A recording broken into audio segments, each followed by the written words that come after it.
This podcast was produced using artificial intelligence and refined by human editors.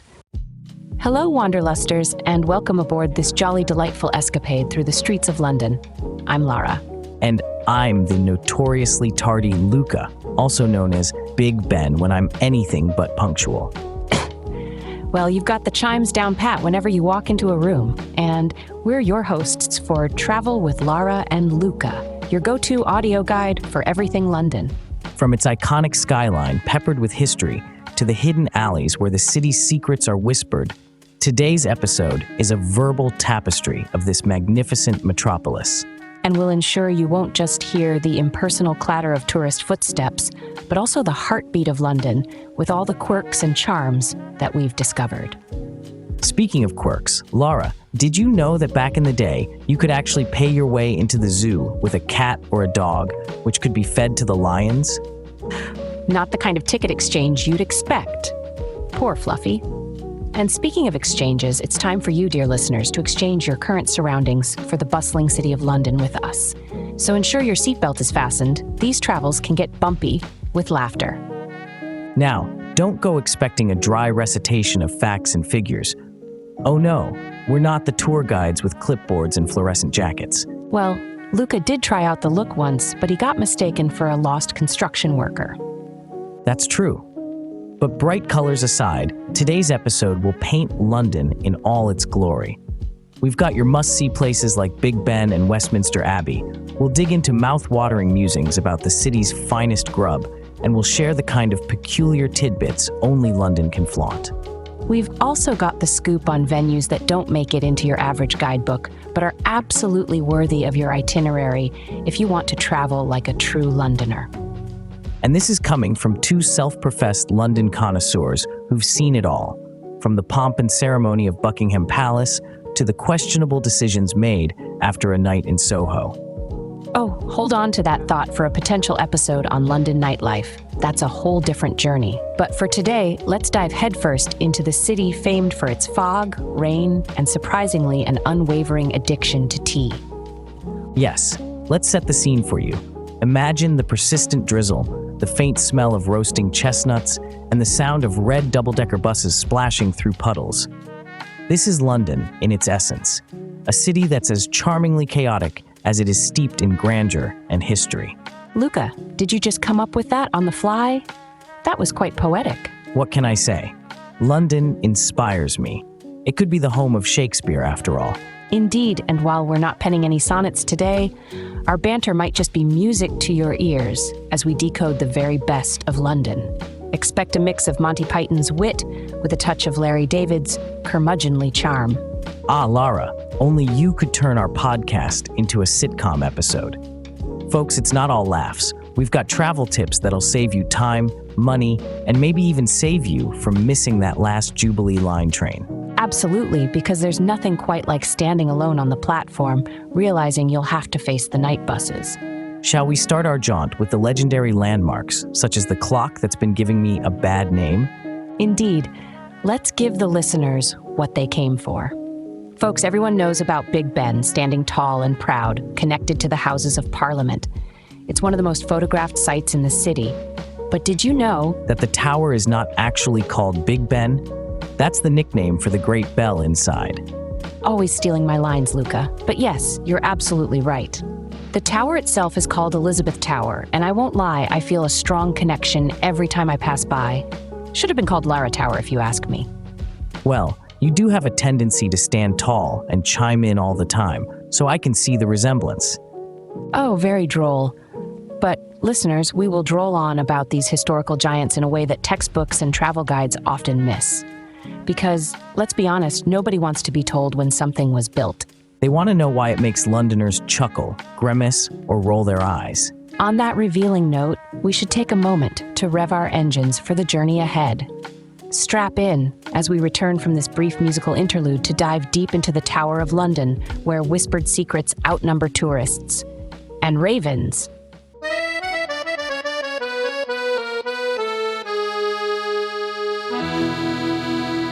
And we're back, ready to tackle the titans of the skyline, the crown jewels of the cityscape, London's iconic landmarks. With a bit of a twist because, let's face it, We absolutely adore a good plot twist. Right you are, Luca. I mean, who doesn't love a little unexpected turn in the tale? Like discovering that Big Ben is actually a big bell and not the tower. And speaking of unexpected, we shouldn't also forget the time when one of London's most prestigious landmarks had a streak of bird-related chaos. Lara, do enlighten our listeners about the ravens at the Tower of London. Ah, yes, the tower's ravens. Legend has it that if the 6 resident ravens ever leave the Tower of London, the kingdom will fall. So naturally, they've got their own bodyguards, the yeoman warders, also known as beefeaters. I think having a beefeater as a bodyguard is a childhood dream I never knew I had. Just imagine one defending your right to the last biscuit in the jar. They are fiercely protective of those birds, too. These ravens are pampered more than the royal corgis, gourmet diets, trimmed wings to discourage over-enthusiastic flights around the city, and regular vet checkups. You know you've made it in life when you have a beefeater on speed dial for your every need. But let's not forget these guardians' other roles. They say yeoman warders are excellent storytellers, weaving tales about the tower's past, grisly tales about dark dungeons, betrayals, and executions, all with a very straight face and a very dramatic flair. I remember one beefeater telling me how some people actually believe that there's an underground tunnel from the tower leading directly to Buckingham Palace. Buckingham Palace, actually. Now that's another hallmark of London. It's where you can watch the changing of the guard and try, very fruitlessly might I add, to make the guards laugh. Not for lack of trying on our part. Although I do have a running bet that one of these days, I'll get at least a smirk out of them. Oh, Luca here offered his best jokes. And still, those guards wouldn't budge. I'm convinced they're audio animatronics secretly powered by Disney. Or by royal decree. Same difference sometimes. Moving on, we must chat about the Shard, another unmistakable piece of the skyline. You know, every time I look at that glassy spire, I feel like it's challenging the heavens. Careful, or it might challenge you next, Luca. The Shard, or the Shard of Glass, as it was initially called, stands as the tallest building in the United Kingdom. It pierces the clouds at a staggering 309.6 meters. It's perfect for anyone with a head for heights and looking for a splendid view. But remember, it wasn't always met with cheers and applause, much like my stand-up comedy. You're what now? Anyway, lots of Londoners actually thought the Shard was too modern, too incongruent with London's historic setting. But you have to admit, it's got a certain shine to it. I mean, when the sun hits it just right, I need sunglasses just to look at Southwark. Just imagine getting a suntan from the reflection of a skyscraper. And while the Shard is undeniably a headliner, we can't forget the Victorian beauty of St. Paul's Cathedral. Its dome has been part of the city's identity for over 300 years. Designed by Sir Christopher Wren, who clearly had no small ambitions, St. Paul's survived the Blitz and became a symbol of hope. Its dome is actually 3 domes in one, like a Russian nesting doll of architectural finesse.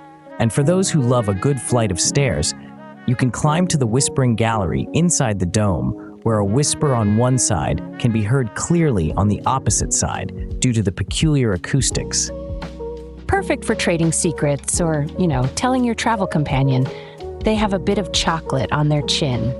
You've got a bit of chocolate on your chin, Lara. Good one. That's without mentioning there are 528 steps to the Golden Gallery. It's better than any gym subscription. Toned calves for days. Definitely an Instagram-worthy workout. But what is a discussion on London landmarks without mentioning one last crowd pleaser, the London Eye? Some say it's like a Ferris wheel on steroids. Yes, towering over the River Thames at 135 meters. When it was erected in 2000, it was meant to stay for just 5 years. It's the house guest that never left. I remember visiting when it first opened, young, impressionable, and honestly, a bit terrified of heights. I spent the entire rotation gripping the central bench and trying not to look down. But the views. On a clear day, you can see up to 40 kilometers in every direction. Just don't go looking for privacy. These glass capsules are meant for sharing. Imagine being in one of those capsules during a golden sunset, the city spreading beneath you like a treasure map, the hustle and bustle reduced to a model village. It's really rather transformative. It certainly puts everything into perspective. Well, Lara, Let's take a moment to delve into one of the city's grandest patriarchs, the venerable Westminster Abbey. Oh, the Abbey! It's not every day you visit a place that's played host to coronations, royal weddings, and a few dozen ghosts, if the rumors hold true. Ghosts, you say? Am I to be more worried about ghastly apparitions or the throngs of tourists when queuing for the Poets' Corner? Both, potentially. But truly, the stories this place holds between its Gothic arches could fill countless leather-bound tomes. It's where the known and the unknown of English history intertwine. Speaking of intertwining, the Abbey has seen the likes of William to Kate, and centuries back, Queen Elizabeth Thirst crossing its sacred threshold. Sometimes I just linger there in the nave, wondering what kind of royal drama unfolded where I stand. It's Elizabethan soap operas come to life, isn't it? But let's not forget that Westminster Abbey is also a treasure trove for history buffs and lovers of beautiful craftsmanship. The intricate stained glass, the stone carvings, it's a feast for the eyes. It almost manages to outshine Lara's gemstone collection. Hey, you've sworn secrecy about the crown jewel replicas I keep under my bed. Your secret's safe with the podcast world, Lara. Let's shuffle over to another awe-inspiring place, shall we? The Regal Horse Guards Parade. A spot often missed by those hurrying toward Buckingham Palace, but it has its unique brand of pageantry. This is where you can witness the ceremony of the changing of the guard.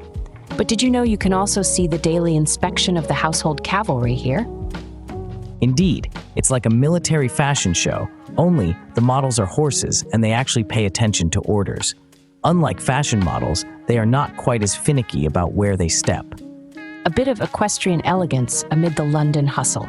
And if we're talking about elegance, we must tip our hats to the sleek contour of the Millennium Bridge. A structure, I might add, that swayed a tad too enthusiastically when it first opened, swiftly earning the nickname the Wobbly Bridge. Yes, Londoners have a knack for nicknames, don't we? I still remember the mixed reactions when it first linked St. Paul's to the Tate Modern. How dare they set down the steel ribbon near our beloved old stones? But dare they did, and now it stands unshakable. Quite the engineering turnaround. Walk across it and you get this cinematic view of the Thames, especially at night with the city lights glinting off the water. A stroll there is like a stroll through a living piece of art, with the Globe Theatre beckoning from the bank, promising tales of mischief and love. Luca, you're not tearing up, are you?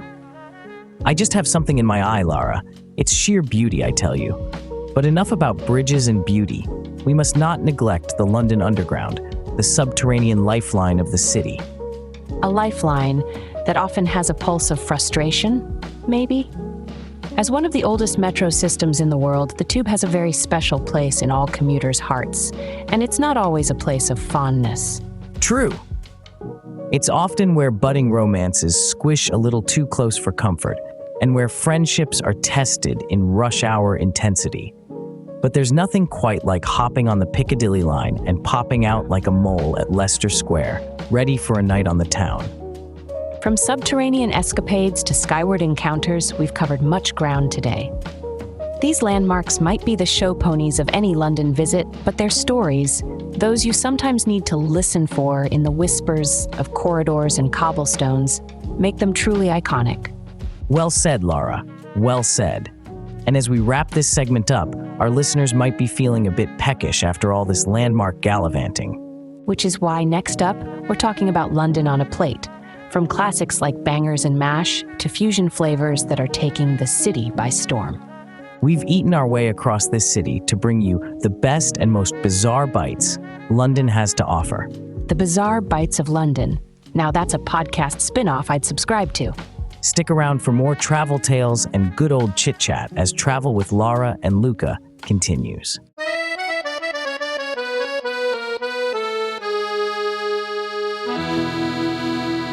Welcome back to Travel with Lara and Luca, where we're about to dish out London's culinary marvels, one bite at a time. We've talked about the city's spectacular sights, but let's not forget, Luca, that London feeds the soul as much as it does the stomach. Amen to that. Now there's more to British cuisine than meets the eye. Gone are the days of London merely being the land of fish and chips wrapped in yesterday's news. Speaking of fish and chips, it's almost a rite of passage, isn't it? That crispy golden batter hugging a juicy fillet of fish, coupled with chunky chips doused in salt and vinegar. I think all Londoners have their go-to chippy, a place of solace and comfort, especially after a long day at work or, let's be honest, a rowdy night out. And don't forget the mushy peas, Luca. They're like a hug in a pod. But let's venture beyond the paper-wrapped favorites and talk Sunday roast, an institution in itself. Ah, the Sunday roast, a table groaning under the weight of roast beef, Yorkshire pudding, roasted potatoes, and vegetables, all smothered in a rich gravy. It's a meal that demands a nap afterward. You're describing my last Sunday to a T, Luca. But you're forgetting the Yorkshire pudding challenge, a dish so iconic, you took it upon yourself to master, isn't that right? Master is a strong word, Lara. Let's just say my kitchen looked like a flower bomb had gone off. But that airy, crispy dish, when done right, is just heavenly. And Luca's Yorkshire pudding? Well, let's just say it was edible, barely. I'll have you know that the dog next door seemed to quite enjoy the leftovers. But let's move from our English staples to the smorgasbord of international flavors that London boasts. This city is a melting pot of cuisines, after all. That's right. For instance, London's curries have gained legendary status. Brick Lane comes alive with the rich scents of garam masala and tandoori. Many pundits claim you can't call yourself a true Londoner until you've debated the best spot for a curry on Brick Lane. And believe me, those debates can get spicy. And then there's the hearty Ethiopian injera bread, the crispy Lebanese falafel, the fresh, zingy flavors of Vietnamese pho. How does one city manage to traverse the world on a plate? It's the beauty of London, Lara. Diversity in every sense of the word, stitched into the very fabric of the city. Now, amidst these aromatic alleys and food markets, some things are a little off the beaten track, like the jellied eels of East London. Jellied eels. A delicacy I'm happy to admire from afar. They're not everyone's cup of tea, but they're a real slice of authentic London fare. Indeed, one man's fish is another man's poisson, as they say. Or, in this case, one man's snack is another man's slippery situation. But beyond jellied eels, there's the grandeur of London's fine dining scene. Michelin stars dotting the city like seasonings, chefs wielding spatulas like paintbrushes to create edible art. The thing is, London doesn't take itself too seriously, even when the silverware is out. Remember that time we dined at that 5-star restaurant and you... Wait, Luca, let's not air out our fine dining faux pas to the world just yet. I don't think the listeners need to know about my embarrassing tangle with a rather pretentious lobster bisque. Fair enough. Now, as a nod to our listeners who may lean vegetarian or vegan, the city's plant-based scene has sprouted in the most delightful ways. You won't miss meat, with the likes of jackfruit tacos, spiced chickpea stews, and even vegan fish and chips giving the classics a run for their money. And let's not overlook the afternoon tea tradition. It's not just about cucumber sandwiches and scones. There's theater in tea, the pouring, the delicate clinking of china. There's a rhythm to it. A rhythm? I can imagine a cucumber sandwich conducting an orchestra of pastries and petit fours. And let's not forget about the tea itself. From robust Earl Greys to delicate green jasmines, I once had a tea sommelier. Hold on. Did you just say a tea sommelier? Yes, indeed. They paired my brews with such finesse, it was like a symphony for the senses, a balalaika for the taste buds. A balalaika is a Russian instrument, Luca. And your point is, if tea can transcend continents, then so can my metaphors. Well, my dear tea-toting troubadour, let's leave our listeners with a few lesser-known tips, such as seeking out restaurants that aren't in the usual guidebooks. Or checking out food festivals where up-and-coming chefs serve up future classics. From the South Bank Centre Market to the annual Taste of London, your appetite will thank you. And your journey through London's culinary landscape will be as rich as the city's own history. Stories told in every bite. Speaking of stories, we're just getting warmed up. After the break, brace yourselves for hidden gems and secret spots where London's true character shines. From the past to the taste buds to the whispers of tucked-away taverns, we'll be unlocking more of London's charm and maybe even some of our own mishaps along the way. Stay tuned. Lara and Luca will be right back after a brief melody serenades your speakers.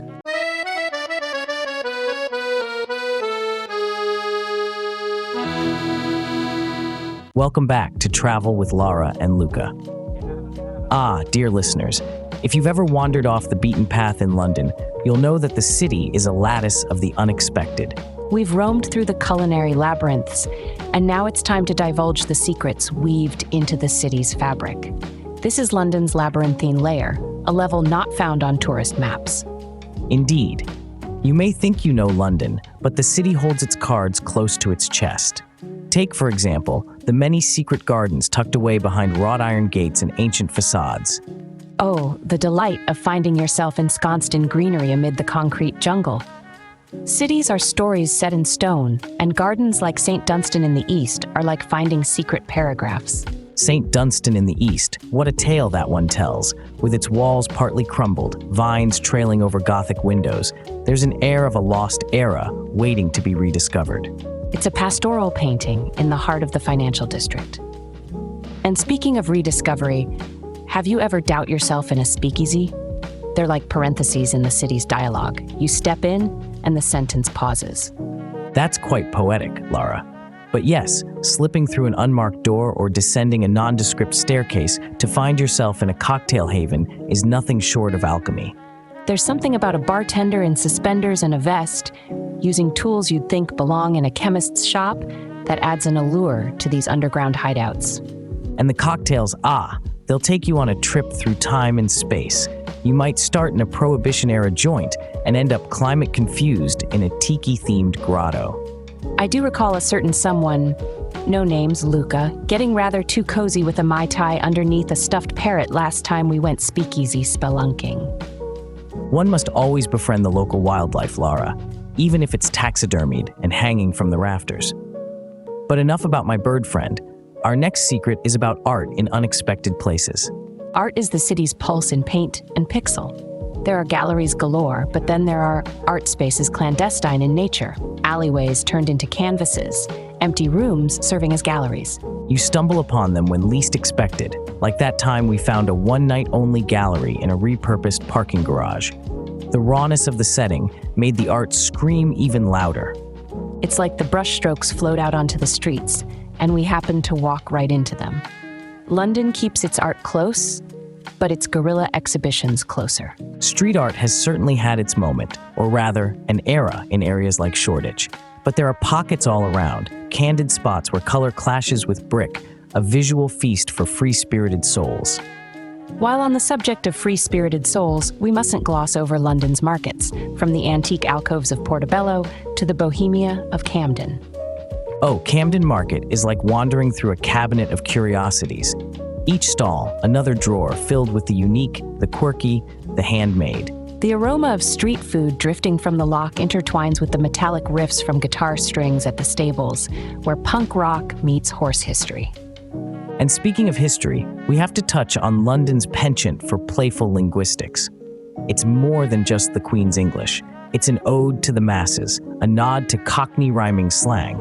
Nothing says London like a cup of Rosie Lee, tea, or climbing the apples and pears stairs. It's like the city has its own coded language, whispered in the East End for centuries. And remember that time we tried to converse entirely in rhyming slang? It was all fine and dandy until I had to ask for directions to the bathroom. The baffled expressions were priceless. Perhaps, dear listeners, it's best to confine Cockney to the occasional "how's your father" and leave it out of dire bathroom-related situations. Wise words, indeed. But London's labyrinthine tales aren't all whimsy and mirth. Some of the city's best-kept secrets have spectral threads knotted into their history. Phantom horsemen on the cobbles of Hyde Park, ghostly queens wandering Hampton Court. These stories throb beneath London's pulse. One never truly walks alone in London. There's always a few centuries of company trailing behind. But fear not, our podcast aims to enlighten, not frighten. So, we'll steer back into the light, and as we wrap up this segment, we want to remind you that London's essence isn't always heralded by fanfares and guidebooks. It's in the whispers of the courtier's ghost, the rustling leaves of the secret garden, the clink of ice in a speakeasy's glass. Oh, and in the vibrant swish of a spray can on a Shoreditch wall. These are the stories not shouted but shared, like secrets between old friends. And we're glad to share them with you. But as London's shadows lengthen into the early evening, we must talk history. So don your best time-traveling attire. In the next segment, we're journeying through the ages with tales that bring London's past into the present. Stay with us as Travel with Lara and Luca continues to uncover the epochs etched into the cobbled streets of our fair city.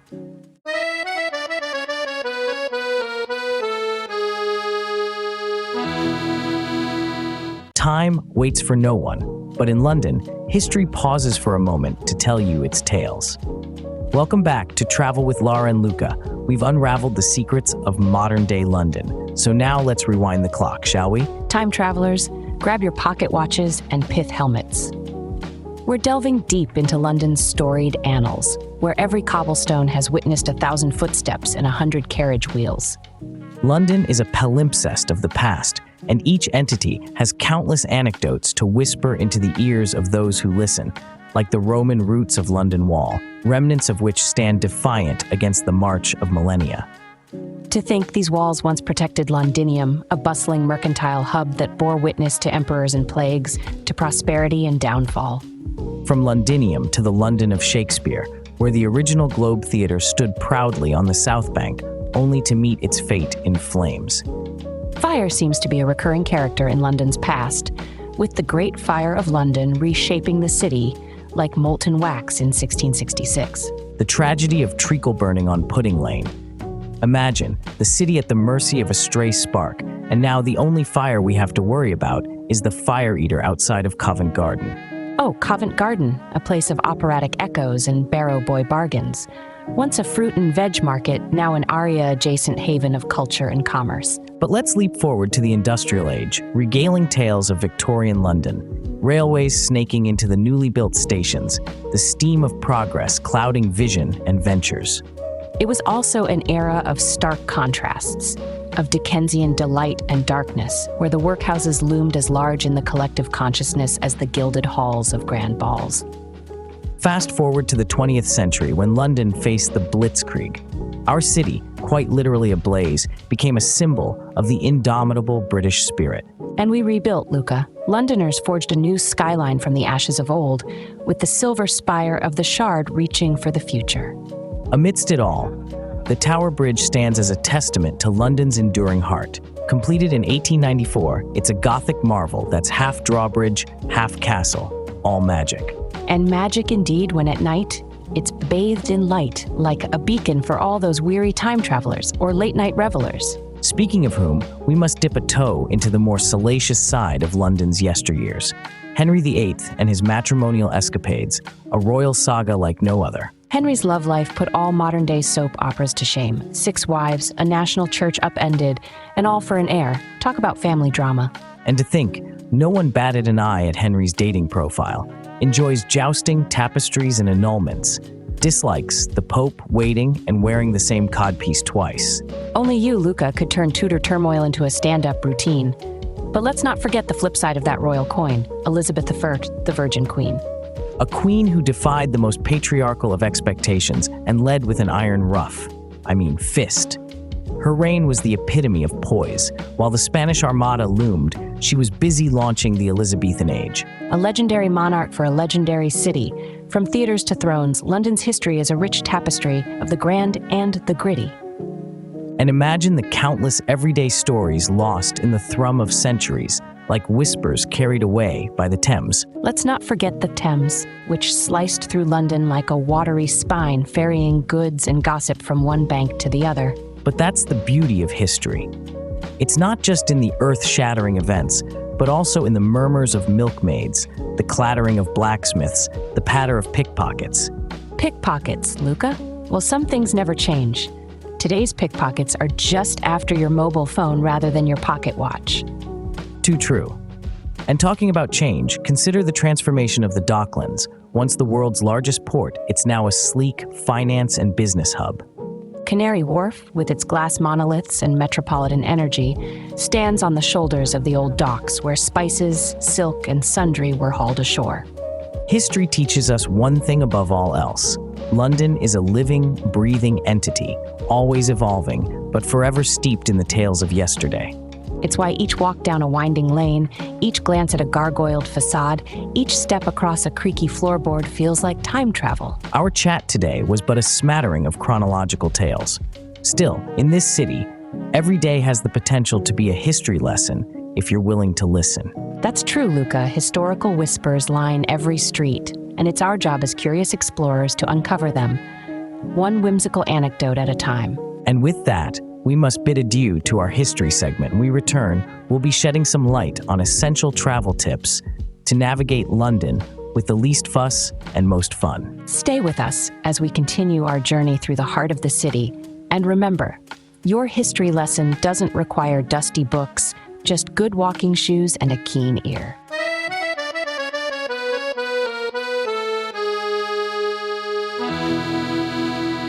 If you've been with us through our time-traveling tales, you're likely itching to walk the labyrinth of London yourself. But before you set foot on those ancient cobbles, we've got some essential travel tips and life hacks to share. Welcome back to Travel with Lara and Luca. London may be a treasure trove of history, but navigating this modern metropolis can be more daunting than figuring out Henry VIII's dating preferences. First things first, let's talk about the lifeline of city travel, the Oyster card. Ah, the Oyster card, not to be confused with a culinary treat. This little blue card is your golden ticket around the city. It works on buses, tubes, trams, even riverboats, and most trains within London. It's a touch-and-go system that caps your spending each day, so you can gallivant across the zones without spending a royal ransom. And if you're more of a smartphone aficionado, services like Apple Pay or contactless are much the same. But there's an art to it. Tap in and tap out, always, or face the dreaded maximum fare. It seems easy until you're caught in the rush hour scrum trying to touch out at a busy station. Oh, the dreaded beep of an unresolved tap out. It's the tube's way of giving you a scarlet letter as everyone behind you silently judges. To save some of your precious vacation quid, travel off-peak when fares are cheaper, typically between 9:30 a.m. and 4 p.m., then after 7 p.m. And for our savvy listeners who prefer to move above ground, London's buses are a scenic, if slower way to see the city. There's nothing quite like the view from the front seats of the top deck. Just please remember to press the stop button in plenty of time. Bus drivers are not telepathic, despite persistent public opinion. Now, for those opting to explore by foot, London's winding streets can be quite the labyrinth. Remember, there's no shame in popping into a cafe to use their Wi-Fi for a hasty Google Maps consult. Lara, I think they know you by name at half the cafes just for that reason. What can I say? My sense of direction is as good as a blindfolded pigeon in Trafalgar Square. Speaking of direction, always look both ways before crossing the road. Remember, we drive on the left here, so the traffic comes from the opposite direction you might be used to. Seriously, don't try to jaywalk like you're in a Hollywood movie. Double-decker buses do not stop on a dime. And for the love of London's ambience, please don't stop suddenly on the sidewalk for a photo op. You'll cause a pileup worthy of a football match. Also, if you're planning to visit some of the more popular attractions, check online for skip-the-line tickets, because queuing, while a British pastime, is not everyone's cup of tea. But if caught in a queue, there's always people watching. Make up wild backstories for your fellow queuers, or plan your next meal, which, if you're anything like us, is never far from thought. Speaking of thoughts, remember to stay hydrated. It's easy to get caught up in the excitement and forget that you need water, even if it's not blistering hot. Just don't buy the bottled water near major tourist spots. You're not paying for water. You're paying for the view it's sold by. Instead, pop into a grocery store and buy it at a fraction of the price. Now, the weather here can be unpredictable. As inspiring as the British stiff upper lip may be, it won't keep you dry in a sudden downpour. Always carry a compact umbrella or a waterproof jacket. How many umbrellas have you sacrificed to the London winds, Lara? Let's have a moment of silence for all the brawlies that turned inside out and met their demise along the Thames. For arts and history enthusiasts, London has a wealth of free attractions, from the British Museum to the Tate Modern. Your wallet will breathe a sigh of relief. But equally important, take time to find a little oasis in the city's parks. A picnic at Hyde Park or a meditative moment in Kew Gardens can recharge your batteries wonderfully. Just watch out for the overly friendly squirrels. They have a more refined palate than one might expect. They'll go for your gourmet nuts and leave the plain ones. And as for your evening entertainment, keep any eye out for the TKTS booth in Leicester Square for discounted theater tickets. Who knows, you could end up in the front row of a West End show. As we wrap up these pearls of wisdom, remember that your greatest travel tool is a smile and a polite question. Londoners might seem rushed, but most will gladly point you in the right direction. That's the spirit of London. A little quirky, occasionally challenging, but always rewarding for those who navigate it with an open heart and a keen eye. As we close today's survival guide, remember that every journey is unique, and London welcomes all who tread its paths with enthusiasm and fancy footwear. In the next, and our final segment of today's podcast, we're going to whisk you away from London's humming core to enchanting side excursions that are just a hop, a skip, and a tube ride away. So stay tuned. And remember, travel with Lara and Luca is more than just a guide. It's your ticket to the hidden harmonies of globe-trotting greatness.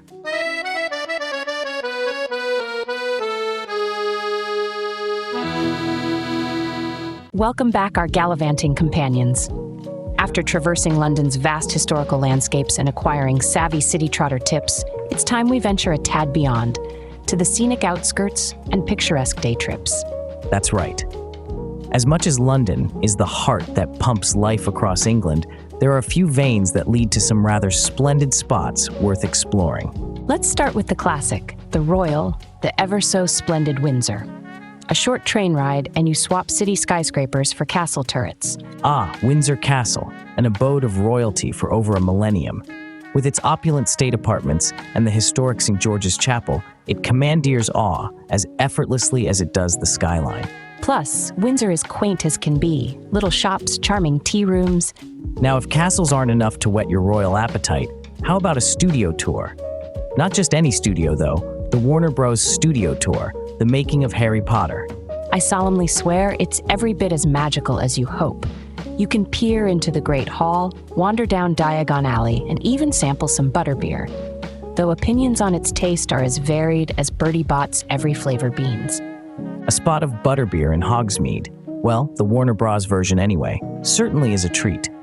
As is having a go on a broomstick soaring above London, virtually of course. Watching you on that broomstick, Luca, I thought we were about to lose you to a Quidditch team. I was born to fly, Lara, albeit with some digital assistance. From the magic of the studios to the Academia of Oxford, our next excursion is to the city of dreaming spires. Oxford is not just a powerhouse of knowledge with its historic university, but it's also a confluence of architecture, culture, and my personal favorite, literary history. Strolling through the hallowed quads of Oxford, you can sense the scholarly debates and literary musings that permeated the air. It's enough to make you want to pen a sonnet or solve an equation. I'm more likely to pen a limerick, but point taken.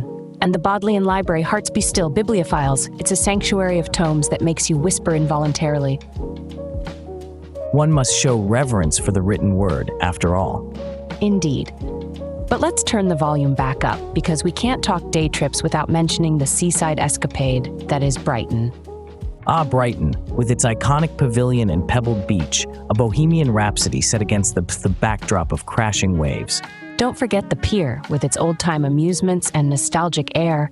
It's like stepping into a postcard that says, "Wish you were here," and frankly, you wish you were there. And who could resist those little lanes? The lanes, as they're fittingly called, are a jigsaw of jewelry shops, quirky boutiques, and eateries that beckon with the scent of fresh seafood. Or the scream of seagulls determined to part you from your fish and chips. Brighton's gulls are a fierce lot. Legend has it they're direct descendants of the Royal Guard. They certainly have the boldness of beefeaters. Now, if the seaside isn't quite your tempo, perhaps something more pastoral, might I suggest the Cotswolds? With its rolling hills and wool-laden history, the Cotswolds are where thatched roofs and stone cottages abound, and where gardens are as manicured as the lawns of Buckingham Palace.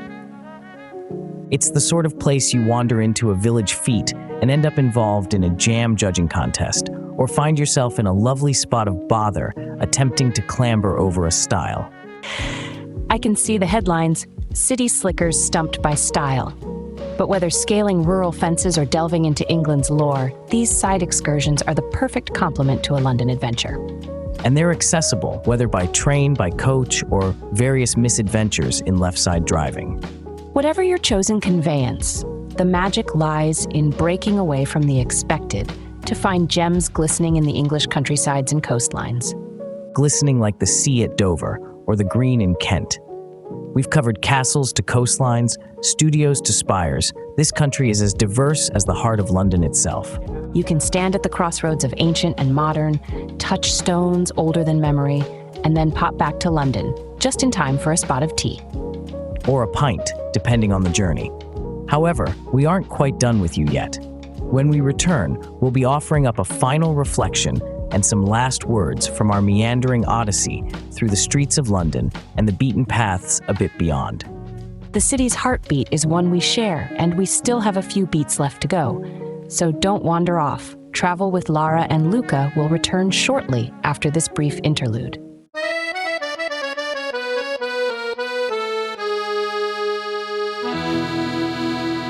Well, my fellow explorers, with heavy hearts and worn-out walking shoes, we've come to the end of this episode of Travel with Lara and Luca. It's been a delightful romp through London's storied streets and its charming outskirts. A heartfelt cheerio to all our listeners who've joined us on this jaunt. We've reveled in the iconic, nibbled on the gourmet, sidled through mysterious havens, and danced with history. We've enjoyed your virtual company through every crooked alley and shared in the anticipation of every uncovered secret, just as a good old Agatha Christie novel might offer. A tip of the deerstalker to you all, for your curiosity keeps this city's tales alive. And remember, albeit we've covered a myriad of tips, tricks, and tales today, London remains an open book with endless stories for you to discover in its margins. Stories that weave through a bustling present and echo with the footsteps of the past. So we entreat you, throw caution to the wind, or at least to a mild breezy day, and let yourself wander. Who knows what chapels, charcuteries, or chortles await you. Indeed, Lara, and what laughs we've had. Despite our occasional mishaps, or perhaps because of them, London has eternally been our doting host and our loyal traveling companion. Every visit to this grand old dame reveals yet another wrinkle, another line of laughter that just beckons further exploration. Because London isn't merely a destination, it's a journey unto itself. So here's to finding joy in the queuing, relishing the unexpected sunshine between bouts of rain, and embracing the serendipitous moments that arise from the simple act of getting a wee bit lost. And as much as we adore sharing its stories, this isn't farewell, for London is never quite goodbye, but rather, see you around the corner. For after every corner, every turn, the promise of another untold tale, another hidden gem, another hearty chuckle, awaits the eager travel soul that strides forth.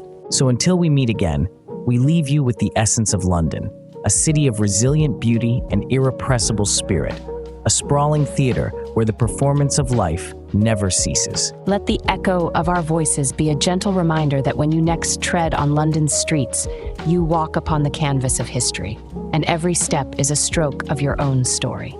We hope you've enjoyed this episode as much as we've relished presenting it. We thank you for your listenership, your stories shared, and the joy of travel that unites us all. Be sure to subscribe for more episodes of Travel with Lara and Luca. And don't forget to follow our social media for extra content that complements our travels and your listening experience. Your company on this grand tour has been the brightest highlight, and we eagerly anticipate our next excursion together. To paraphrase Samuel Johnson, when you're tired of our podcast, you're tired of life, for there's all that life can afford, one destination at a time. And with that, dear friends, we bid you adieu. Keep your passports close and your sense of adventure closer. Cheerio, and as always, safe travels wherever you may roam. Until our next journey together on Travel with Lara and Luca.